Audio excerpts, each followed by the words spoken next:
Yo, yo, yo, it's your boy back at it like a bass addict, back in the garage for video number 3 of my top 5 summer bait series. And today we're talking flukes. A lot of times in the summer I'm focusing on shallow cover, and although hard jerkbait is one of my favorite baits, if y'all have watched any of my videos, I throw it a ton, but those 3 sets of trebles around shallow cover can be a nightmare. So that's kind of where these weedless jerkbaits come into play. And so without further ado, we'll just jump into it, talk about where, why, how, and give you the whole rundown. First, just to talk about where I like to throw these soft jerkbaits. It's really simple with these guys because they're so weedless. You can really throw them wherever you want.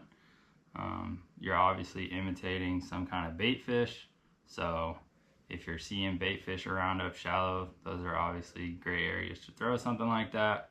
If you're seeing fish actively coming up, schooling on bait, you can just throw this thing and skitter it along the surface and get a lot of bites that way.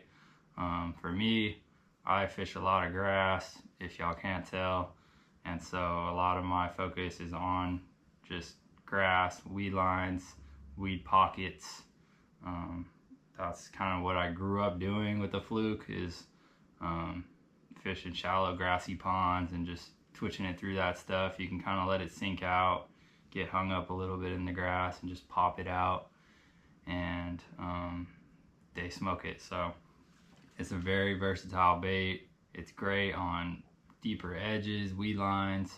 I had a video out on the Delta. I was kind of sinking out a soft jerkbait on a weed line and catching a lot of fish like that.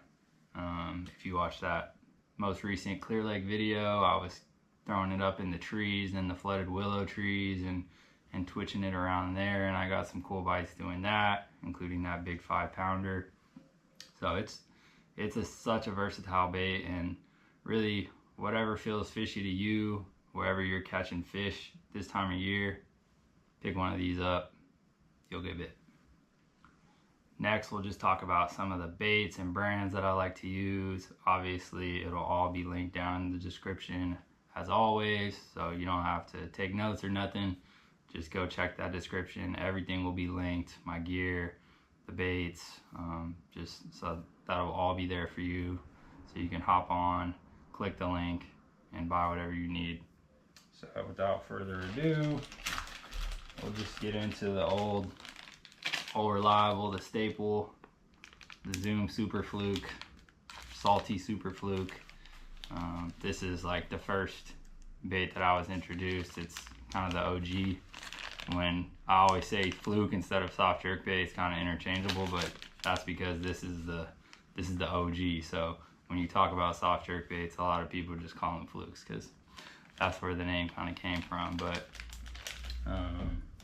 yeah, the Zoom Super Fluke. How long is this thing? I don't actually know how long this is, but this is the mid-size. They have the Magnum, and then they have the smaller, tiny size. But I just like this standard size Super Fluke, and it's just a good bait. It just gets bit. It has a nice darting action. It's soft.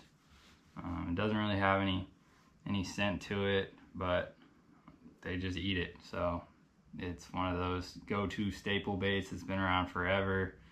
And there's other baits out on the market now that are a little more niche, a little more kind of have some cool features, but the old reliable Super Fluke will always get bites. And one of those newer baits that I'm talking about is this. This is the XZone Whiplash Shad.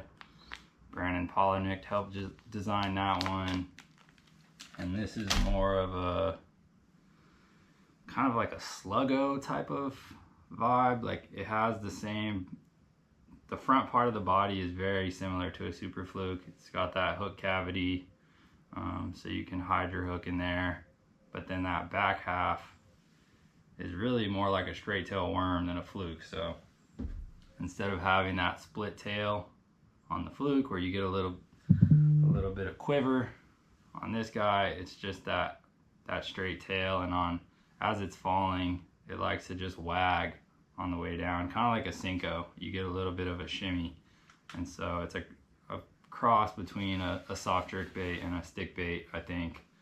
But this one is a little bit bigger. I think it's a 6-inch bait, but it's still pretty slim, so you get a long profile, but it's not too big. And this one also sinks a little bit faster than the Super Fluke, in my opinion. So if you're fishing some of those deeper weed line edges, or you're fishing like some rock, you can sink it out a little more. So that's a great option that I've kind of fallen in love with. It also is great on the back of a chatterbait, so kind of a sneaky little thing that I've been doing. I haven't been sure if I want to talk about it or not, but I have a video coming out soon that y'all will see. I was catching them on the chatterbait with the Whiplash Shad. So if you haven't tried that out, give it a shot. It's kind of a different kind of action. You get a lot of kind of erratic movement from that tail back there. And then on the bigger end, I talked about that Magnum Super Fluke. So just that bigger profile. It's a 7-inch. So if you got bigger bait fish, or you're just really searching for a big bite, you might want to pick up the Magnum Super Fluke. Just very similar. It's pretty much the same action as the smaller guy. It's just a bigger profile. And then we've got the Deps Sakamata Shad. If you watch that Clear Lake video, I caught a lot of my fish on that guy there. Only downside is it's very soft and not very durable. So you get what you get. They're pretty expensive. They don't last very long, but they catch fish. They're very soft. They have a nice gliding action just because of these kind of wings. I don't know what you'd call it, but it catches a lot of water and it kind of glides through the water really nice. So if you're looking for something a little more subtle, a little different to target those fish with, try the Sakamata. It's another great option, and that's another bigger bait. That's a 6-inch, so a little bigger than the standard Fluke, not as big as the Magnum Fluke, but it's same length as the Whiplash Shad, but obviously you can tell a lot bulkier. So yeah, bigger bait, bigger bite sometimes. So those are the baits that I like. Keep it pretty simple, and then we'll jump into the terminal tackle next. My rigging on my Flukes is very simple. I pretty much just go with the Superline EWG style hook. So on my standard style jerkbaits, soft jerkbaits, I like, like a 3/0 Gamakatsu Superline EWG, and then all the way up to like a 5/0 for some of those bigger baits, that Magnum Fluke or that Sakamata Shad. You can go with the bigger hook and it'll hide it just fine. So that's normally my rigging if I'm fishing around grass or wood or any kind of snaggy cover.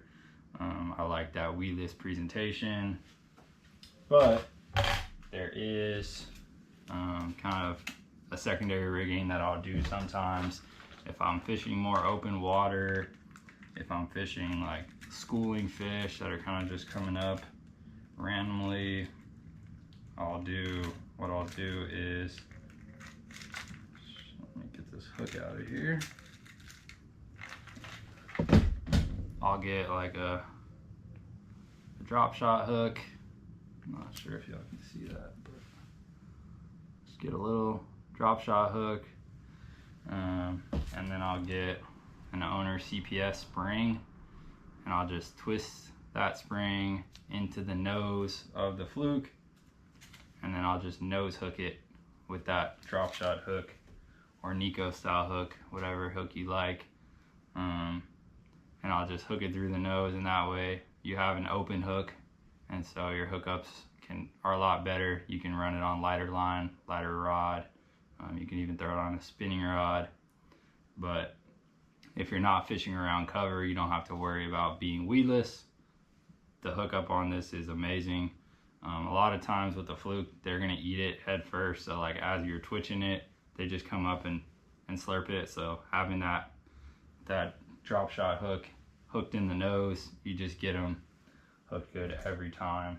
I don't do that rigging a lot just because a lot of times when I'm throwing that Fluke, it's up shallow around cover, but it's a good option to have just in case if y'all fish a lot of clear water, not a lot of cover. That's a great option. Next, we'll talk about color. So I like to keep it very simple with my Fluke colors. Really, I mean, a lot of my baits, I always say I like to keep it simple. I don't want to complicate things. So really I have I would say 2.5 like color types that I like to throw with these soft jerk baits. So the first one is just like a bait fish pattern. So a shad pattern, some type of white or translucent, clear, with some blue or purple or silver, something like that. That's just what I'm throwing probably 65% of the time. It's going to be a bait fish pattern just because that profile is imitating a bait fish more than anything. So that's my main go-to. So something like a smoking shad, electric shad, pro blue, just straight up white if you've got a little bit more stained water. Those are all great options. Second would be like a watermelon or a watermelon candy or a watermelon red. Just more of a natural green, pumpkin green type of color. So if you're fishing around more bluegill or you've got darker bait fish, that's a great option. A lot of times when I'm throwing a Fluke style bait on the delta or in ponds where there's more bluegill forage, I'll throw something like this. And then third is just a baby bass pattern. So like a white bottom with a watermelon top. Something about that color in a soft jerk bait just gets absolutely smoked. I mean, bassy bass. I know people like to act like they don't, but there's definitely a lot of cannibalism going on. So yeah, try a baby bass color. You'd be surprised. Some of the fish you'll catch imitating a bass. So try out those 3 patterns. That's pretty much all you need. You don't need to get much more complicated than that, and you should be able to cover all your bases with those 3 type of colors. Next, we'll talk about my rod and reel setup. So with the smaller standard size jerk baits, I like to go with a medium heavy.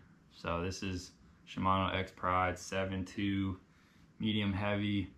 I like that medium heavy, especially this one. It's got a little bit of a soft tip, so it loads up pretty good. As you're working that jerkbait, a lot of times you're gonna go to rip it and they're gonna have eaten it on kind of that pause. And so if your rod's too stiff, when you go to pull, it's kind of just gonna pull it right out of their mouth. With that softer rod, you'll go to pull and your rod will just kind of load up, and then you can reel down and swing. So I like a little bit of a softer rod. It also kind of absorbs some of that shock of the hook set, because a lot of times with the Fluke, they're gonna eat it and they're gonna turn, and sometimes you get that slack line hook set and your line just pops. Like, I don't know why. This is like the one technique that I've probably broken off the most fish. I think it's just the way that they eat it. You just get an awkward slack in your line, and when you set the hook, it's just like that snap just breaks the line. But usually if I let them turn and kind of reel down, load up my rod, and then set the hook, I tend not to break off as much. But yeah, that medium heavy is a great kind of in-between type of rod. This is a rod you probably already have in your arsenal. You can throw a ton of different baits on it. So if you already have some kind of 7-foot to 7.3 medium heavy, that'll be perfect. If I'm fishing some of those bigger flukes, I might go up to a heavy action rod, still looking for something a little softer in the tip, just to avoid that same thing. Don't want to pull it out of their mouth, don't want to break off.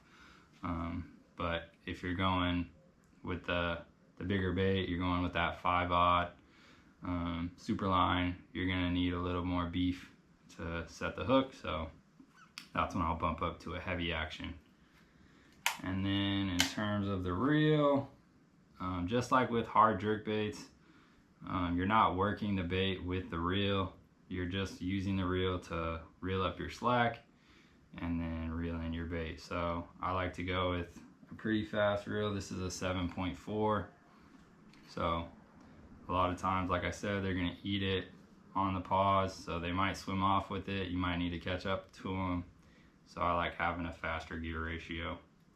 And then for my line, I like fluorocarbon. You can also throw it on braid. If you're in a little bit more stained water or shallower, heavier cover, you can get away with just straight braid. But a lot of times, I'll just fish fluorocarbon, and then if I'm fishing out on some of those deeper edges, that fluorocarbon helps that bait get down a little easier because that line will sink. So usually I'll throw like a 16-pound fluoro. You can throw it on lighter. I just think you got to be careful with your hook sets. So if you're not a maniac like me and you don't set the hook very hard, you could get away with 12 or 14. I like 16 just for me. And then if I'm throwing some of those bigger flukes, I might go up to 18 or even 20. Just peace of mind, don't have to worry about snapping off as much. So that's what I throw. I like Sunline FC Sniper. That's kind of my go-to fluorocarbon line. Or Seaguar and VizX is also another great option. But that Sunline, I think it casts a little better. So those are my recommendations. Like I said, everything linked down below. If you're looking for a new rod reel or just want to pick up some new line. So that pretty much wraps it up for the fluke style baits. Like I said, it's just a great option when maybe that cover is just a little too gnarly to throw a hard jerk bait with treble hooks. So having that weedless presentation and being able to rip that guy around and catch some of those fish up shallow or even out a little deeper, it's just a great option. I've been throwing this thing since I was in high school, in ponds and lakes, rivers. It just gets bit everywhere, imitates a bait fish, and you really can't go wrong with that type of technique. So if you haven't thrown a soft jerk bait, give it a shot. I'm sure it'll catch you fish wherever you are in the country, in the world, in whatever type of fishery. It's just a great technique. And if you already were familiar with that and you just needed some new bait recommendations, check out that Whiplash shad, check out that Sakamata shad. You might be able to catch a few more fish than you would just throwing your standard Zoom fluke or whatever your go-to is. But that'll do it for this week's video. Got a couple more summer baits coming up, so stay tuned for that. But as always, I appreciate y'all watching, and I'll catch you on the next one. Peace.